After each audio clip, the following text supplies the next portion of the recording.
Well, good evening, folks. Welcome back to the farm. As you can see, she's raining.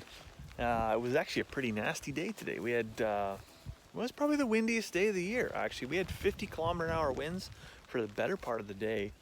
There wasn't much we could keep tied down. In fact, our big chicken tractor, the tarp was just doing this crazy thing like one of those wavy arm dudes at the car lot. So it became completely discombobulated. I had to run over there with a chunk of barn board and actually get that thing screwed on and secured so it didn't come flying completely off. And anyway, so that's resolved.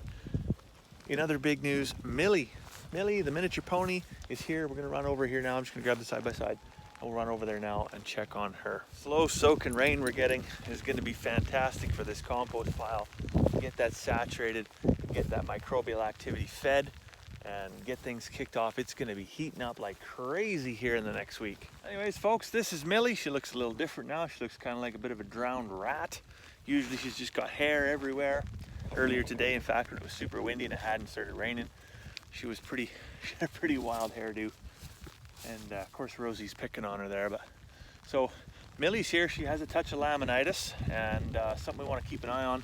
So the big thing with that is dietary restrictions. So we have her in the lambing pen here, just a minimal amount of grass, and then we can let her out daily as needed for exercise and additional grazing. The one thing with lamb, well, it's founder essentially is what it is, right? And if they eat too much, very, very painful for them. It's something that requires some pretty intense management. So there's a lot of days, not unlike today in fact, where getting out and doing chores just sucks. It's not fun. It's not a good time coming out in the boiling hot sun. It's not a good time coming out in the pouring rain. When it's minus 30 and the wind is blowing and you got like ice hanging off your eyelashes, when you blink your eyes freeze together, it's not a good time. That doesn't mean you don't get off your ass and get out here. Don't let the weatherman steal your passion, right? You make a commitment to raise your own food, to be more sustainable and less dependent on the G-man. You got to stick with it. You got to stick to the plan, right? And maintain your passion. Now, sometimes that means taking a break when you need to take a break. And so there's days like today when it's just pouring rain and sucky and gross. And you know what that means? It means that all the extra little projects, things I'm working on, are probably going to get sidelined for today. I'm going to work on the bare necessities. That means taking care of the animals. And then I'm just going to kick back with a cup of tea and have a nice relaxing evening. Because, I mean, what are we really going to accomplish? I mean, I could be frustrated about it, right? How much this impacts our ability to get stuff done. But it doesn't change anything, right? Be pissed off as you want. You can't change the weather. You can't get things done any faster, right? Just working angry in the rain isn't gonna help your project get done better, or to the quality that you want. So just take your time. You know what? If Mother Nature, if the universe says you need to take a day, then just take a day and keep your passion flowing. So we actually had a lady come by the farm today. She come to check out a couple of fleeces. So she spins her own wool, and then she also looked at some of the ewes. She was maybe thinking about getting into keeping a couple of sheep just to hand spin her own wool right off, just keep them for the fiber basically, and then they're pets for the rest of the year. So that was pretty interesting. That's something we've never done before. We raise our sheep for meat, and the wool is kind of a byproduct. We've used some of it in our outbuildings just as insulation, and in the Mouse Miracle Garden out beside the shop here, we actually use some as a mulch layer, as a weed barrier. And we've had the odd person kind of ask about wool as fiber, and I've just kind of brushed it off. I mean, you see it in the spring when we shear it off, and I mean, we were feeding hay all winter. And it's a funny thing about sheep is they can't just eat the hay that's readily available. When they see a round bale, they don't want the hay on the edge. They want the hay that's on the inside. So they pretty much tunnel their way completely in there. So for every 2 pounds of wool, you're probably getting, a quarter to half a pound of hay in your fleece. And I'm looking at that and I'm thinking, man, I wouldn't want to be the one to try and card that wool. But, I guess some folks are determined and no different than I just told you. If that's your passion, well, then don't get frustrated by all the little roadblocks in between. And a little bit of hay shouldn't get in your way. And Anyway, so she took 2 bags, 2 fleeces. Actually, one was a 2-year-old fleece off of our Shetland ram, Mr. Nottingham, that we don't have him anymore. We sold him at an auction. And then one of the mixed white fleeces that came off. I think it was one of the ewes. And we'll see how she makes out. Maybe she'll be making some cashmere sweaters. Maybe she'll just be making some old wool slippers. I don't know. We'll see. So what was I gonna work on tonight? Well, if it was just windy, I can deal with that. When windy's inconvenient, but when it's pouring rain like this, I'm probably not gonna do it. I was gonna get in the garden here and do some weeding because that's not potatoes. That's something less appetizing. Let's just say that. And I did give it a garden update yesterday, and you can go back and watch that video if you want. But actually, the garden's coming in pretty good. But there's definitely some of this stinkweed or cow's purse or whatever it's called. I think it's cow's purse. I might have just made that up.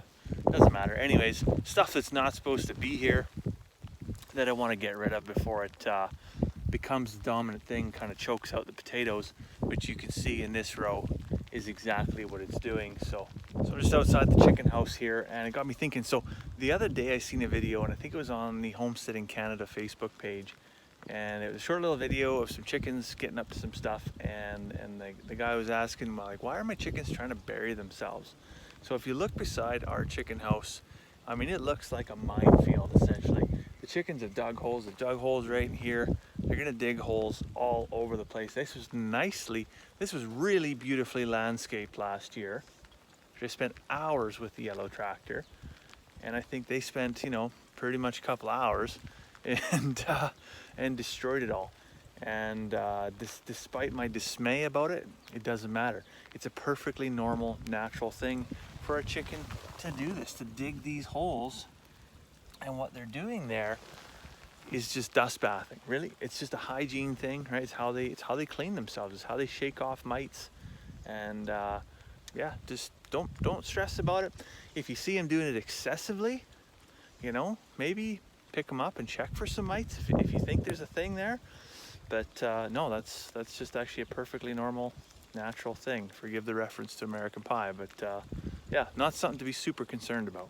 All right, so it's probably a really good time to come back, touch base on our experiment. Yes, forgive the pun, if you will, please. So we were conducting an experiment over the last few weeks to determine if adding molasses to the chicken feed would actually increase egg production. So what we started doing, we're giving 3 big scoops of grain in a 5-gallon bucket. So it's about 2/3 of a bucket.